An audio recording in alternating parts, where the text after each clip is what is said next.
What's up guys, Andrew here, welcome back to Drew Tutorial, and in this video I'm going to show you how to install the Now VPN on your Android phone.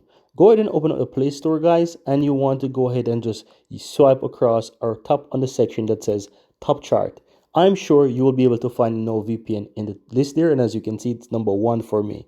Now if you're not on this section, wherever you are, you can simply use a search as well, and use a search and simple type in Now VPN, right? Go ahead and type that in and hit search, and you'll be able to find it just the same. So here you can see the Now VPN. You can tap on it, you can simply install Now VPN, and within a couple of seconds it will download and install for you. As you can see, it's just 41 megabytes, and I just need to wait a bit. As you can see, 61%.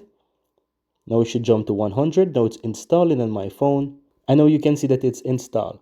Now I'm going to go ahead and open up the Now VPN application. Go ahead and click on consent there. Agree. It says I need to please wait. Configuration update is in progress. That should be super quick as well. And there you have it. So now you have the Now VPN installed on your phone, and all you have to do is just simple tap on connect to basically connect to VPN. Click on OK, and that's it. You can see that it's now connected. You will want to also turn on the notification as well. So just simple toggle that on to turn on notifications, and that's it guys. Very easy and very simple.